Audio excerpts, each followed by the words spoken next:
ton of different industries.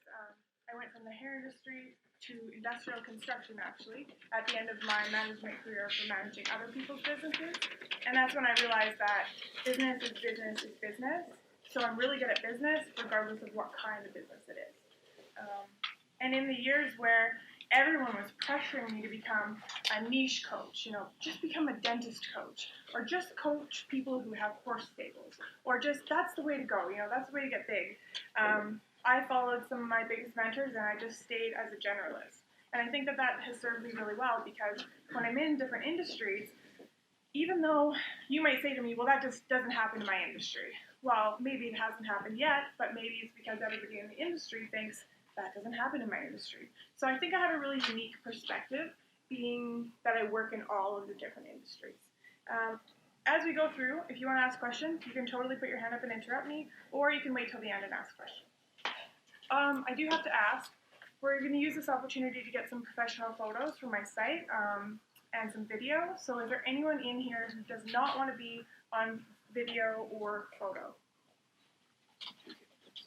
You might get famous. No? Okay.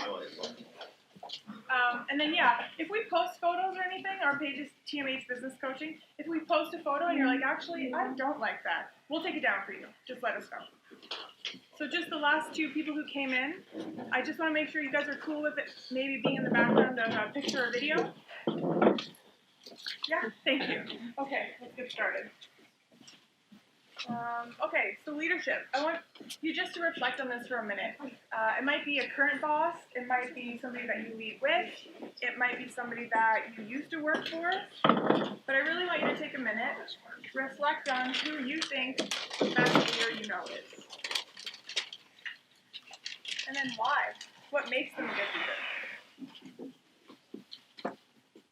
Is this a sharing kind of audience, or do I just keep talking the whole time? Anybody want to share? Oprah. Should have pointed. Thank you. Okay, so Oprah, great leader. What makes her a great leader? She uses her platform for goodness. Yeah. What else? Anybody else? A leader you admire? Challenging. Yes, I love that one. I can say that one of my favorite leaders definitely challenged me a great deal. Made me a much better leader myself. Does anyone else want to share about their favorite leader ever? Okay. So your business is a reflection of your leadership. I say this all the time. And sometimes we do up to 5 free coaching sessions a week. So anybody in Lethbridge or area, actually anybody in Canada, who wants to try a free coaching session, we do one for them. And we do up to 5 of those every week. So I meet a lot of business owners. And most business owners that I meet aren't really aware that their business, the state of their business, the success or the lack of success is a reflection of them. And this is a hard thing for a lot of people because, raise your hand if you think that everyone should go to counseling, or raise your hand if you think that everyone should be reading personal development books. You'll get a very small number of hands raised when you ask questions like that. But that's what leadership is. Leadership is becoming a better person, becoming more emotionally intelligent, becoming exceptional. And that's how you get an exceptional business, because everything is absolutely top down. The good news, though, this is completely in your control. Coming to sessions like this, getting coaching, getting mentoring, reading books, listening to podcasts. And I like to tell my new clients not to worry, because I only work with good people. So I tell them, don't worry. Being a good leader is just being a good person. So you care about people, you're committed to your mission, and once you have that piece, the rest of it is just mechanics. We'll work on your marketing, we'll work on your financials, we'll work on your operations manuals, but your leadership is the most important part. You could have a technically perfect business, but if you put a leader in there who doesn't care about the people, it will fail. I'm going to keep this to 50 minutes, so I will be looking at my watch. A real leader grows other leaders. So how many of us in the room can say that we are replaceable in our businesses? Good. There's some hands. Great. Because a lot of businesses, and especially if you're just self-employed, when I talk about businesses, I mean businesses with a location, with a staff, with responsibilities, as opposed to being self-employed. So that's another set of rules. usually the hardest step is going from self-employed to being a business owner. And that's where you have to start to use all the budgeting and the marketing and the planning thing, strategic planning, before you just jump into that. But a real leader, a key quality of them is that they're growing other leaders so that they can be replaced. And then those leaders should also be growing other leaders underneath them so that people cannot come up into their position. One more thing about being a real leader. A real leader leads by example, whether they intend to or not. So your people are watching you. They're watching you how you act if you guys go out to a pub on Friday night. They're watching you how you act if you show up on time to work. They're watching you how you act when you run a meeting. They're watching you how you act if you make fun of another employee with them. Then they start to think, what do they say about me? So you really want to remember that personal development is key. Being kind, intelligent, and really role modeling the behavior that you want to see from your staff. Because I've had a number of people come in to my business for a free session and be very frustrated with their staff, either being dishonest or in some cases stealing or doing work on the side and taking the money. And as we get into the conversation, I realized this person was not paying taxes. They were running money through the bank, but not through their bookkeeping software, so they were stealing. But they were blown away that their employees were stealing. So you just have to remember, you have to set the example. You have to show your staff how things should be. And I know it sounds like a real heavy responsibility, but most of you are probably parents in the room. I'm not. I think it's too hard, so congratulations that you guys have accomplished that. But I think you see this in parenting too, right? They always, at least with my nephew and nieces, all of a sudden they'll say a word and we're like, who taught him that? Like they're always watching you. Okay, so it's our responsibility as leaders to first look at ourselves in a situation. If we have a situation that's difficult with an employee, you really want to start to look at yourself first. So what could I have done better? What can I do better? Could I have shown up with different energy? Because there is always something that we can do better as leaders. So if you come into a meeting, I'm going to pick on Wayne because he's my friend. If we come into a meeting and I'm just frustrated, I had a bad day, and I just start aggressively telling Lane what I'm upset about, Lane is going to respond in a very different way than if I had come in and said, hey friend, can we talk? I'm having a tough day. I might even get a hug. So that's a really sort of simple example, but these show up all over your business. If you come in aggressive, if you come in angry, if you come in to blame, you're not going to get good results from that conversation. Can I is a term I think that Tony Robbins made up. Constant and never-ending improvement. We want to make sure that you guys are doing something every week, every day would be better, at least every month to improve your leadership skills. Because you have to remember your business is a reflection of your leadership. And if I'm going too fast for anybody, Laura will happily email you the slides after. I just don't want to keep you guys late. Okay, so who's heard of emotional intelligence? It's kind of a popular term to throw around, but I feel like I've never really seen it defined in a course, so I wanted to talk a bit about that. Great leaders are caring, kind, compassionate, and emotionally intelligent. What does emotional intelligence actually mean? So it's the ability to understand and manage your own emotions and those of you around you. People with a high degree of emotional intelligence know what they're feeling, what their emotions mean, and how these emotions can affect other people. And so I think the last version of these slides had like Mr. Burns on it, didn't it, Laura? And we wanted to ask, sort of a rhetorical question, but who do you think will get better results from their staff? Somebody who comes in screaming and beating the desk, or somebody who takes a deep breath, maybe goes for a walk, then sits down and says, can we discuss this? Emotional intelligence, leaders with emotional intelligence, you can tell, because you're never scared to go into their office with them, Lane, I think you do a good job of that too, actually. Thanks. Yeah. Lane and I do a podcast together, so we're very much coworkers, but also he does marketing for me. So I'm not the easiest client for marketing. I'm an entrepreneur just like you guys, so I change my mind a lot. I get really creative, and sometimes Lane has to tell me, nope, that's not going to work. But he does it in a way that doesn't upset me, and it actually gives me hope for new ideas. So I would say that you've got good emotional intelligence. Okay, here's the 5 parts. So kind of maybe rate yourself on these. I like to check these. Every time I do this presentation, I kind of think, how am I doing on this one? So self-awareness. Understand understanding your feelings and how your actions affect others. So the reason I teach about leadership is because I used to be a terrible leader. Almost everything that I teach has an example of where I really screwed up before. So my first management job was in a call center with 200 employees. And I was horrible. I was just a dictator. I thought that's what being a boss meant. I learned a lot there, but the next industry that I went into was the hair industry. So I was managing hair schools with dozens and dozens of students and dozens of hairdresser staff. And so I don't know if any of you guys work in a salon or you do hair, but sometimes there's that stigma about that industry where stylists can be, or artists can be, a little bit difficult to manage. So I, still with my dictator-style management, went in to try and manage Beta Canada in Calgary. And it did not go well, because I did not have good self-awareness. I didn't realize that when I talked to someone and then walked away, the emotional wake that I was leaving. Kind of like the wake that a boat leaves. But someone finally lost her temper on me and explained to me, do you know how you make me feel?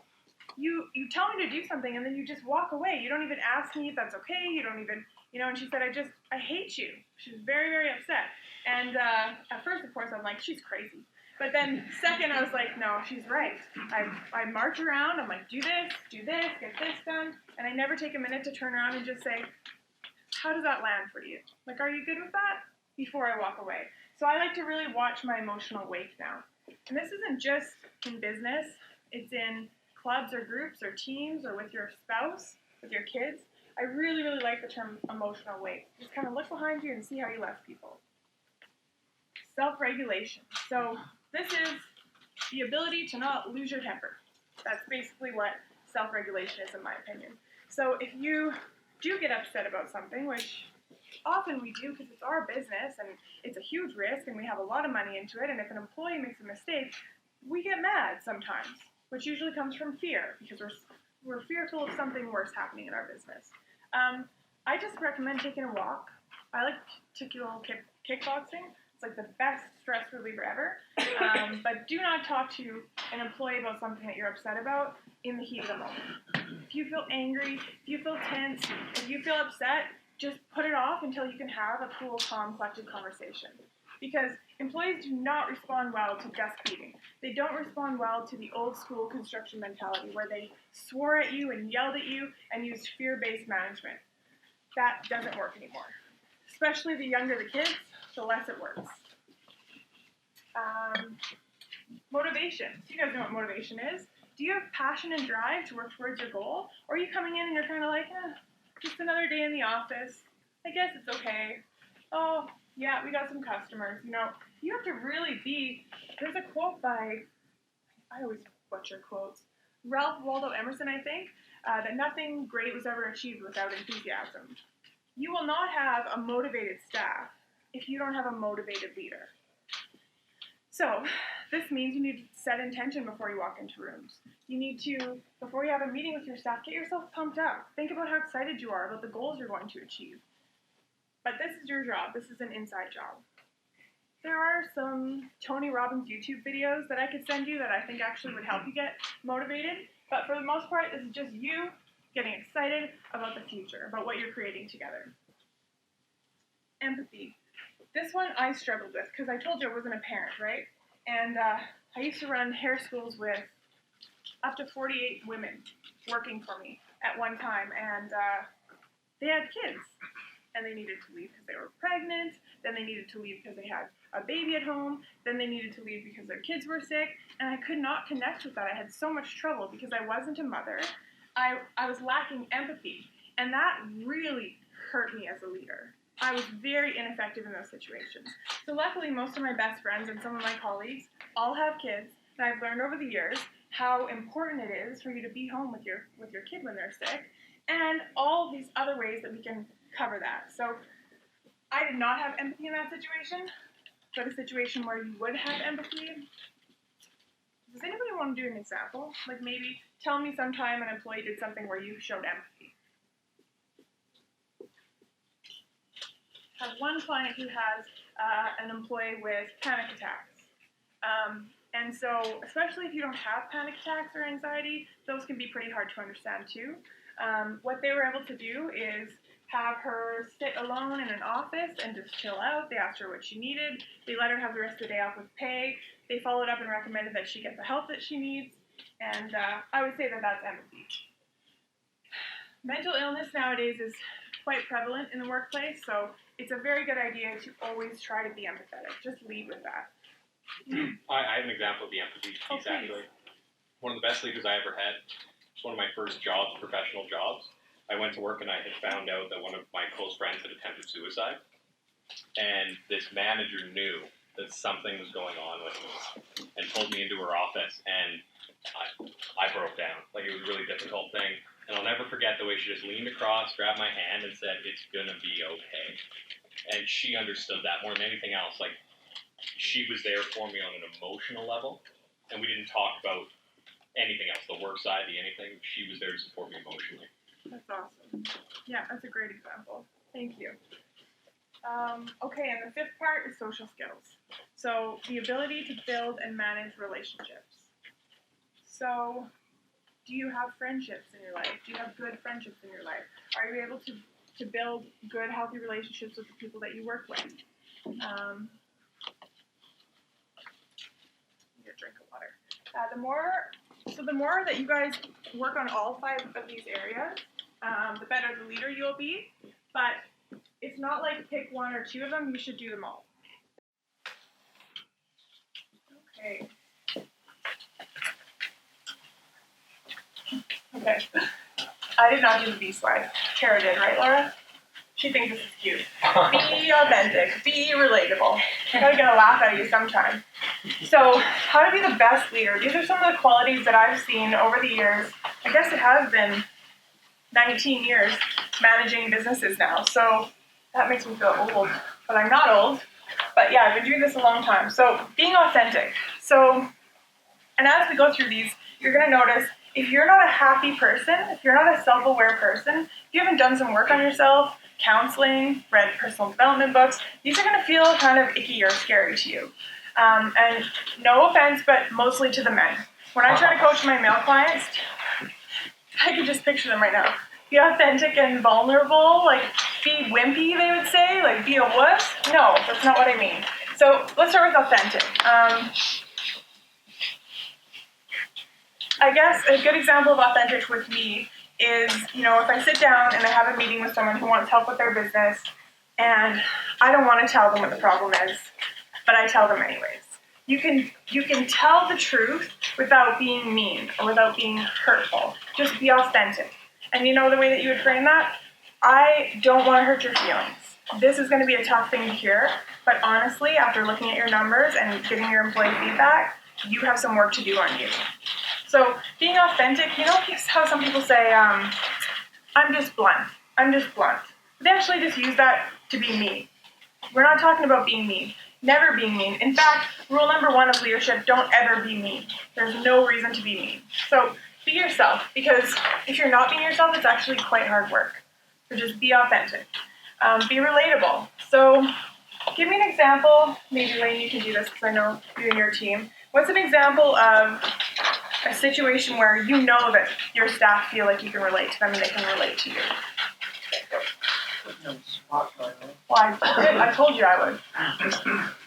You know I can relate to them? Yeah, like you're relatable. Is any of your staff ever scared to come up and ask you anything? No. That's being relatable. Why do you think that they're open to doing that? Yeah, we don't hide anything. Like everyone knows everything that's happening and all of our struggles. Transparency. Everything. Awesome. That's great. I like that because it shows that you're not separating yourself, leadership and then employees. You have another example? Yeah, I'm a psychologist and I manage a team of counselors actually. Cool. And so one thing I like to do is I'll reach out to them, even though I'm the supervisor. Like I'll reach out to them and say, I'm having a tough time with a client, dealing with this issue. Like, what do you think? And I do need that myself as well, but also it gives them the idea of like we're more of a team. It's not just that I'm the be all and all. Yes, you nailed it, and you do that too. You just weren't thinking of that. You go to your team. You're like, hey guys, what should I do on this? Awesome. Okay, be open. So I don't mean just have your office door open. I mean if you have your office door open and someone walks in, don't go, Yes? You know, like really, like make them feel like there's an opening for them to come and talk to you. Being vulnerable. Have any of you guys read Brene Brown? Yeah. So I am starting to like Brene Brown's work. There's just a big caveat I want to insert in here, and she's got it in her last book. We never, ever use vulnerability to manipulate people. You know? Like an example would be as if you go in and you start crying, my marriage is falling apart, I really need you to take over my workload for the next 6 months, but I'm not going to pay you anything else, and I'm going to be in Mexico. You know, that's not vulnerability, that's manipulation. But being vulnerable might mean telling your team, hey guys, I'm having a tough time. I haven't slept this week, I'm really overwhelmed with this new business we just bought, and I'm going to need your help. And then Laura says, I got your back. So sometimes I tell Laura she's my best friend because she knows so much about me. But that's because I'm vulnerable with her. I'm not scared of being judged, and we just have sort of a safe relationship. Now, only you can decide where that line is for you. You don't want to come in and say things that are things you should not tell your employees, but you do want to be vulnerable enough so that they know you're real. Be kind. Be kind all the time. There's never a time where you should not be kind. I'm going to talk later about using your tools, actually in like 10 seconds, but while you use your disciplinary tools or your coaching tools, you should still be kind. Be supportive. So, Jason, that example that you had, that was a really good example of her being supportive, right? Yeah, very much so. Now, there is a line with all of these things. You don't want to have a team of staff that comes in and they're all crying and they all have a boyfriend problem and we got to let them all have the day off. Like, be very careful not to develop that as a culture. You set the line, you know, you're in charge, just case by case, be kind, supportive, and if you need to, maybe let them have the day off. But yeah, we definitely don't want to create a culture of everybody's sad, no one has to work today, let's just do our heads down on our desks for the day, we'll still pay you. Don't go that far. Be there for your staff. Stay pretty close to being supportive. So when I say use your tools, tools for me, when I say tools, your management tools, your leadership tools, your manual. So there's a job description in there, and people should know what their job description is, and they should do the things that are on their job description. Also, you'll have key performance indicators in there, and they need to hit those key performance indicators. Key performance indicators are goals. The most important goals that are measurable, that you know if they achieve their goals, you will achieve your goals. I think I might have it on the next page, but one of my professors in university that was teaching HR, which I thought would be the most boring course of my life, was actually really helpful. And she said, roles and goals. They have to have clear roles and clear goals. And it's true, if your staff, well-meaning, want to do a good job, don't know their job description or their goals that they're supposed to be hitting each month, and you're not reporting back to them each month on those, it's very hard to expect them to live up to your expectations. Other tools that I might refer to would be policies, procedures, culture statements, your mission statement, and your vision.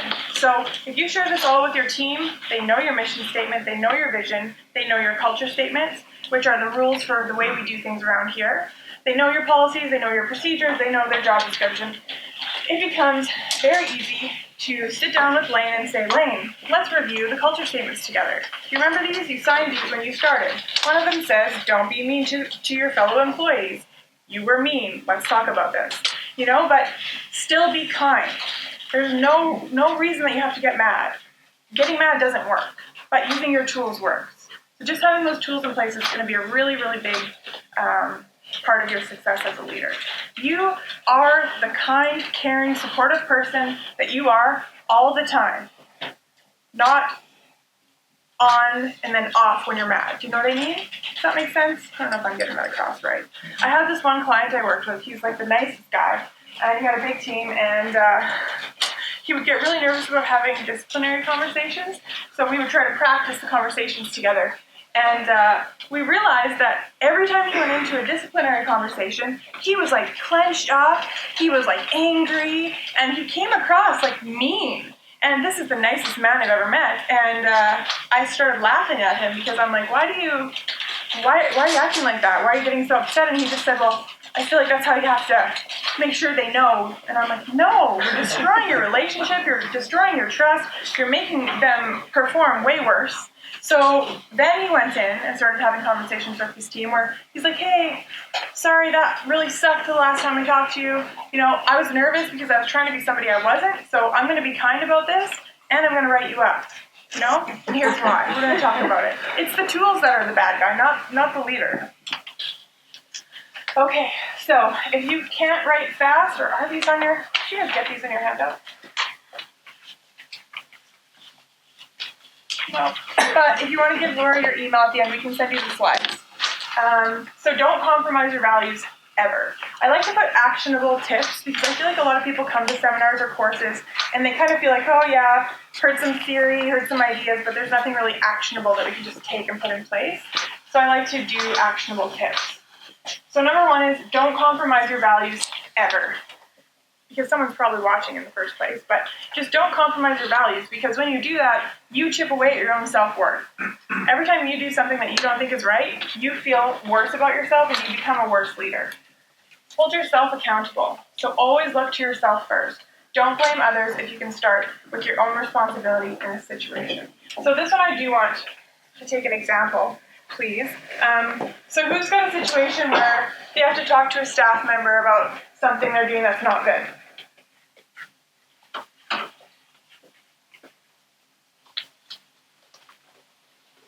You guys as staff are all perfect?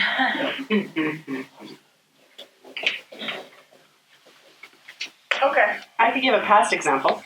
sure, I'll take that. Sure. So the past example, I was really having a problem with my employee because he kept smashing everything around and he wasn't handling anything with care. Like he would pick something up and then smash it down, and he'd handle the parts and the components and smash them around, and he wasn't handling our inventory with care. I don't know if I can fix this one. Okay,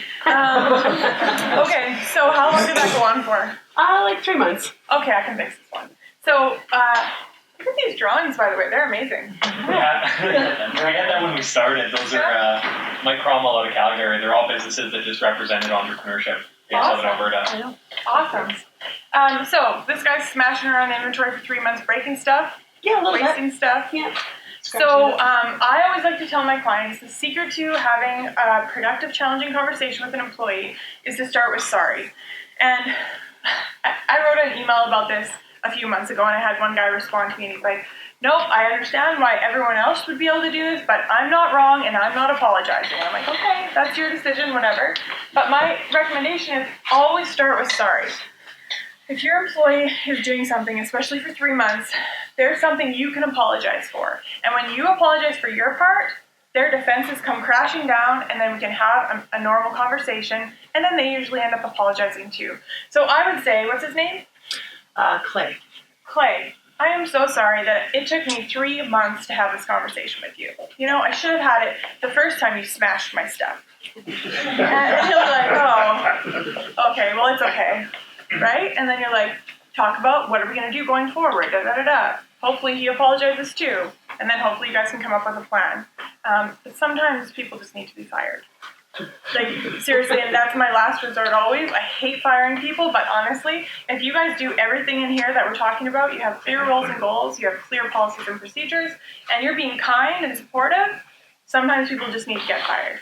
They just need to get off the bus. Because if you're heading towards a really great mission and vision, and most of the team's on board, but there's one person that's just being cancerous and anti-leadership, talking about other people behind their back, just do them and you a favor and just liberate them. Always, always stay calm. This will be a really good key for you. Those of you who ever lose your temper with your staff, if you can change this one and always stay calm, it will be like a light went on. It'll be so different with them. Might take a while for them to trust you. If you have been yelling at them, might take like a few conversations where you're not yelling. And then know your why. This sounds so cliche, but maybe 2% of the people that I talk to actually know their why. Do you guys want to put up your hand or not? Not the most engaging audience today, but if you want to put up your hand, I would really appreciate seeing what percentage of you know your why. Why do you do this? Awesome, awesome. Business ownership is really hard, and it's risky, right? And some of us get into business and we don't do a very good job, and we end up basically having a job with all the risk of being the business owner. And when we get into those sort of tough periods, knowing your why is a really, really important thing. That's what keeps us going. Have goals and a vision to look forward to and focus on. So how many people have goals and a vision for their business a few years from now that they're working towards? Okay, that's really important. And you can do something that some people will make fun of this, but you could do a vision board. Some people like to do that. Put pictures of the things you want to achieve up on there. My favorite thing is to just write my goals out every morning, just so that I go through the day knowing that those are my most important goals. This one's a really, really helpful one too. So if you have a Debbie Downer in your business who likes to go on and on about what's wrong, maybe it's because the downtown and there's so many drug needles and any other topic that people just like to talk about. I have a rule that you can only talk about the problem for 90 seconds. Because after that, you're not bringing new information, you're definitely not solving the problem, and it gets everybody into a very negative space, and that's a very non-productive space. So just have that rule with your staff. 90 seconds, okay? You want to come in and complain about something? Okay, start your timer, 90 seconds. The timer goes off, now let's talk about solutions. And one of my mentors actually, in addition to that rule, they say, after the 90 seconds, you have to have a solution. Like if you want to complain for 90 seconds, you have to have a solution. Respect your team and be compassionate. I think that's a no-brainer. Communicate clearly, say what you mean, and mean what you say. Keep your word. This is a really good one. How many of you think you're fun to be around? Yeah? Easy to be around? Like if you invited your staff over to hang out at your house, think they'd want to come? Yeah? I used to think that too, but it was not. It was not. So I have to work on that one. Work on yourselves. So come to classes like this. Read personal development books. Get coaching. Get counseling. And the last one, I really love this one. Have you heard you get what you expect from people? Yeah, I found that to be very true in life, especially in business. If you expect bad behavior, if you expect poor results from one of your staff, they tend to keep proving you right. But if you set high expectations for people, like Laura's going to kill me because she doesn't like public recognition, so don't look at her. But I show up to work, oftentimes running late. I get there like 1 minute before the meeting. She's got the desk cleaned off, the coffees and waters ready for the clients, like just things that I have never even asked her to do, but now I'm starting to expect that. So if she ever leaves, I'm in big trouble. But I expect her to be amazing because that's what I've seen from her, right? And she just keeps being amazing. Like this, I just showed up here today, and this was all ready. So conversely, if you expect bad things from people, they usually prove you right too. So I like to just say, as a general rule, trust people. And if you're occasionally wrong, you'll have to deal with that little piece, but if you always go around not trusting people, you will be a leader who pushes away opportunities, who pushes away people with high emotional intelligence. You just won't attract as good of stuff as you would attract if you were expecting good things. Okay, what kind of leader do you want to be before coming into a new room or going into a meeting?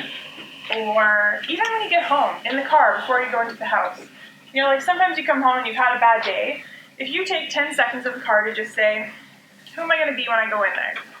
Am I going to be this angry, frustrated, I had a bad day, bring all my raining clouds into my house?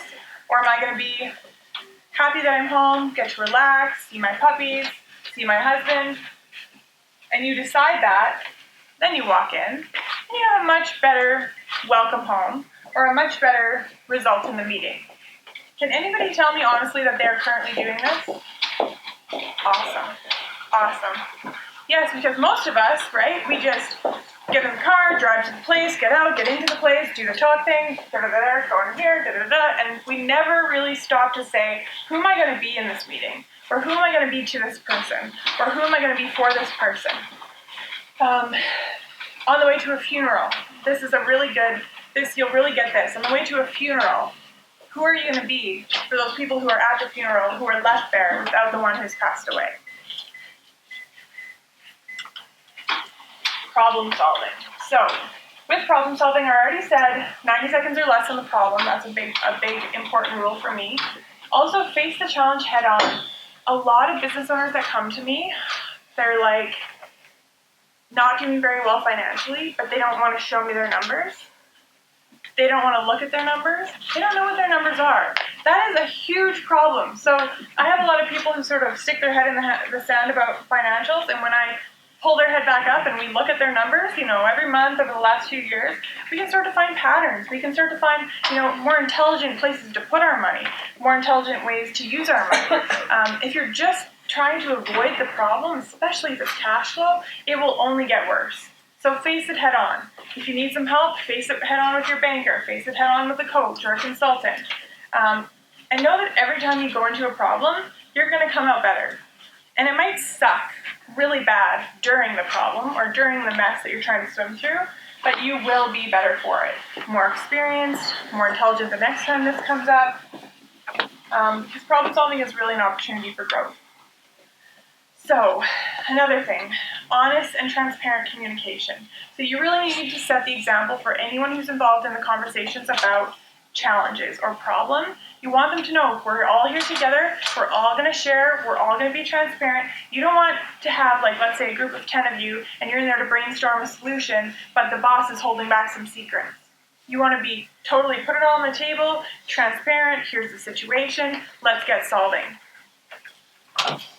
Be open to ideas. So I do this too, and it's really something that I still work on, and I think I'll work on for my whole life. But when I say you should listen, I mean listen with the possibility of having your mind changed. That's a whole nother level of listening. Listening, the normal way, is waiting for the other person to stop talking so that you can start talking again, right? And a lot of times, no communication happens there because they were just waiting for you to stop talking so they could start talking, and it's just two different conversations that are not connecting. So make sure that you're open to ideas and you really listen when they're talking. Listen with the possibility of having your mind changed. And then the last thing is encourage brainstorming and start with silly ideas. That really, I find that really unlocks the sort of their shyness around brainstorming. If in this room, if we were just to start trying to brainstorm a problem about what we should do about the safe injection site, I'm sure all of you would have ideas about that. But if we're trying to brainstorm about better marketing results next year, the whole team would just be kind of sitting there not saying anything. So if you can start suggesting some even silly things let's put outfits on dogs and let them loose downtown with our logo on it, Let people know it's okay to say silly things and get the conversation rolling. Because when you start with that, they get, oh, I can say stupid stuff too. And then they're not scared of saying something that people will laugh at. Just make sure what you say is really stupid. Kelly, Yeah. so on the listening point, so ATV has this thing that ATV listens, and we listen to our customers, and everything like that. One thing that a colleague of mine passed on to me was that she had so many ideas going through her brain while she was talking, and she was in a conversation with one of her customers or with a colleague or anything, that she couldn't wait to get it all out, and she was constantly talking over them. And I do it, unfortunately, I do that a lot. And one of my colleagues, she told me she had a sticky label on her keyboard, and if you come in my office you'll see it, and it just says wait. It stands for why am I talking? But it just that thing that makes you sit back to really listen to somebody who can see something like that.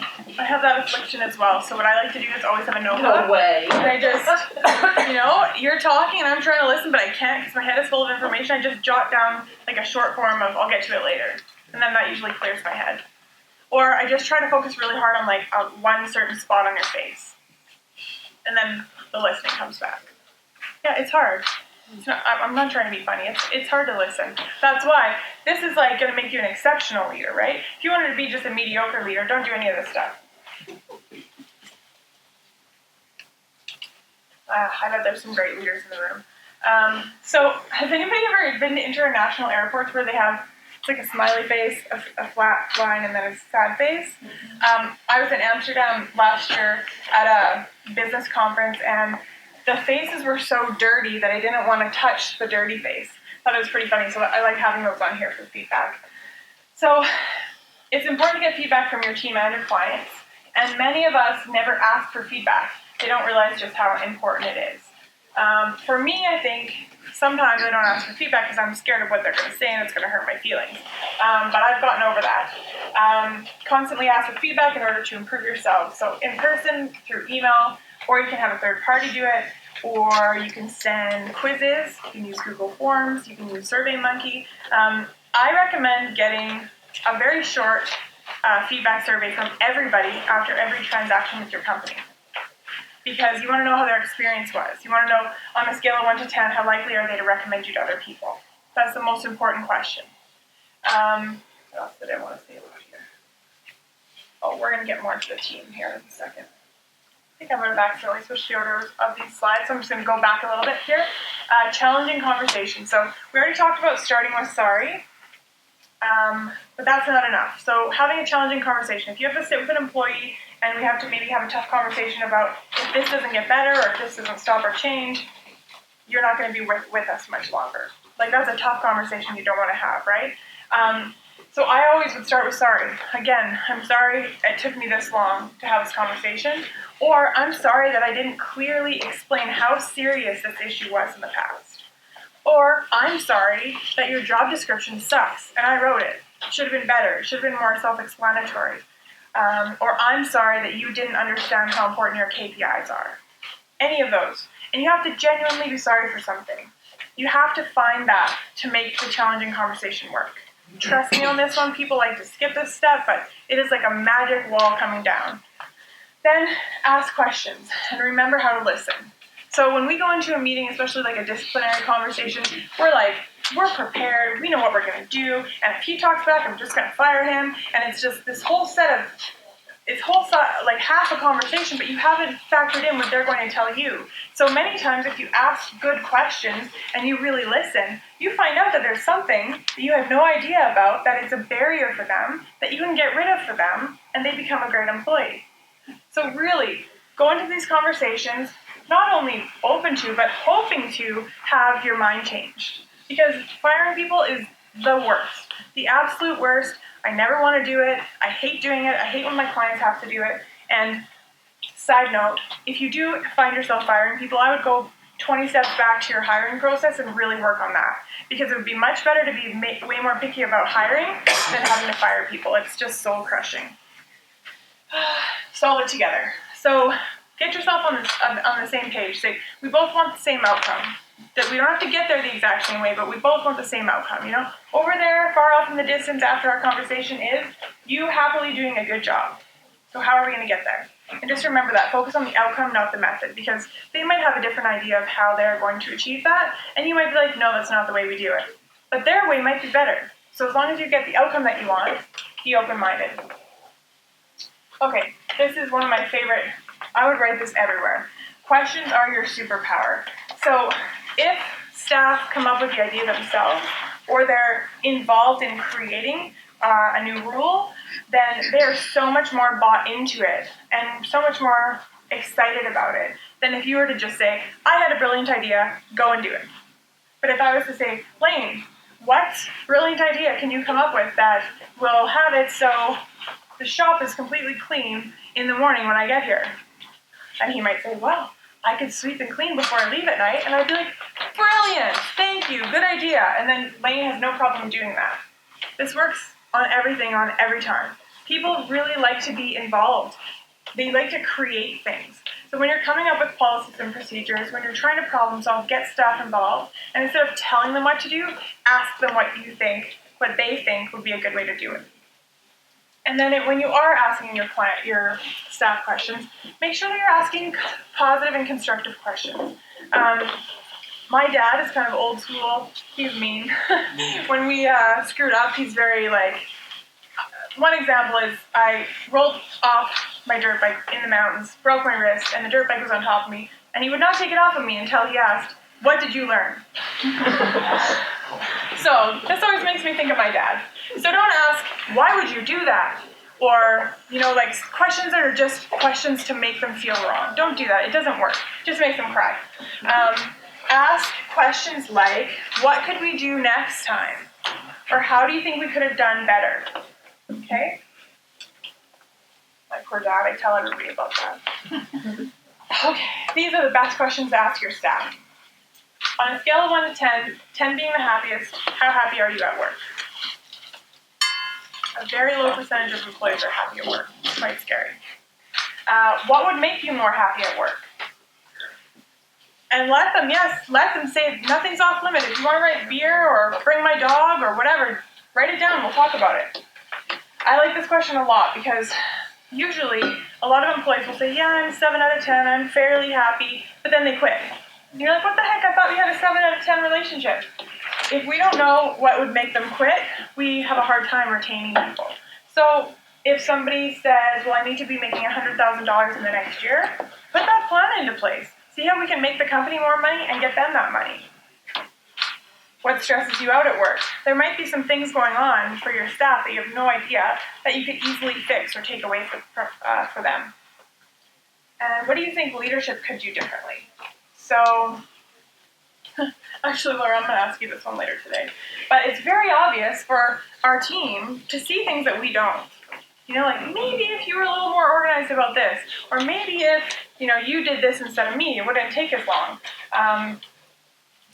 Oh, you're going to have the best idea ever. What was it? The meetings. So I had almost a mental breakdown at the end of last year because I bought another business and I was very, very busy and I felt like I wasn't doing a good job at anything. And I went to Laura.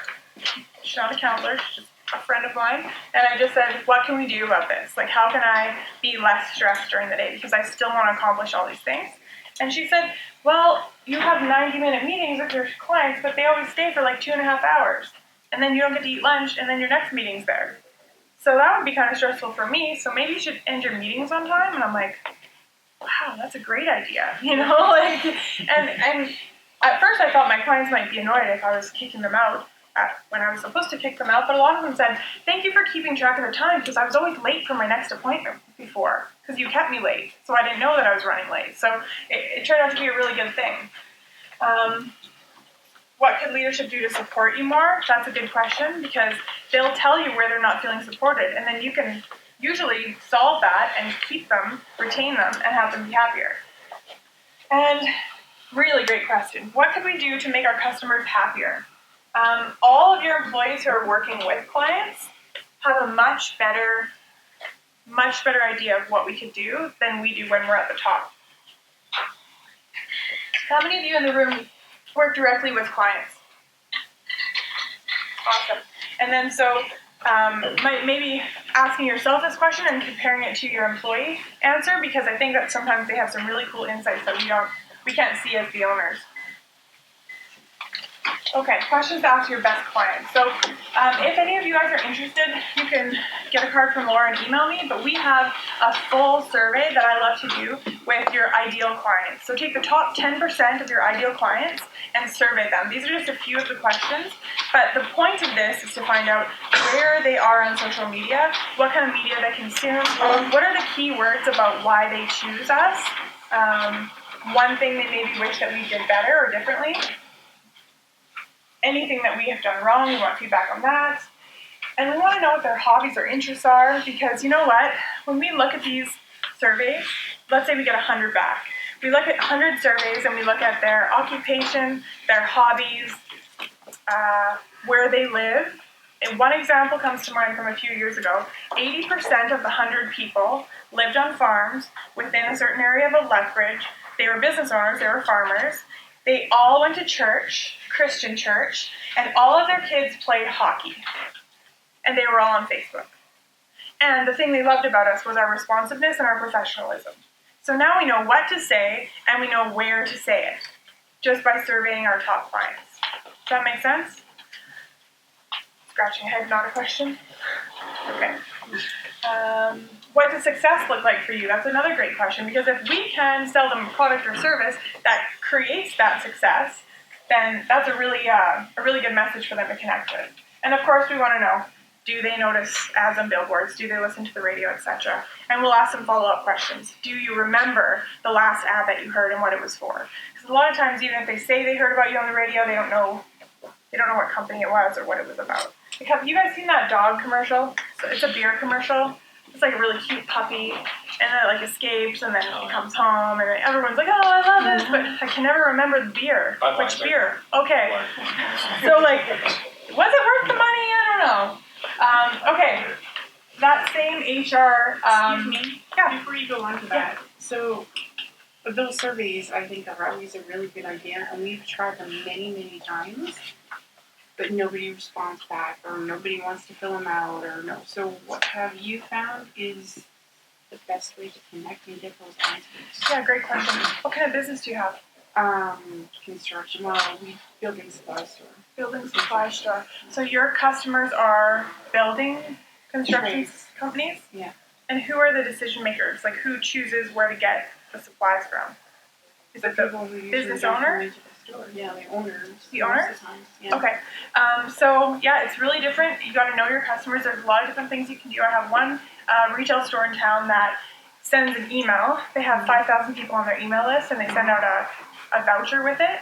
If you complete the survey, you can show the completed survey to us for $20 off your next order. I found that works really well. Typically, like 1 to 3%, I think, is the normal response rate for surveys. So you can up it by offering a gift or a reward. The other thing is, if you have any opportunity at all in your business for them where they're sitting, people hate sitting and waiting, right? Like, it really annoys them. Give them a clipboard with a survey.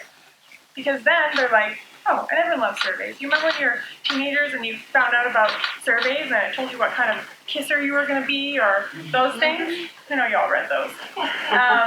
Yeah, have it ready, like, especially if they have to wait 5 or 10 minutes. Do you mind filling this out? And you also get $5 off your next order. Then that's a good way. Just to share what we did last year,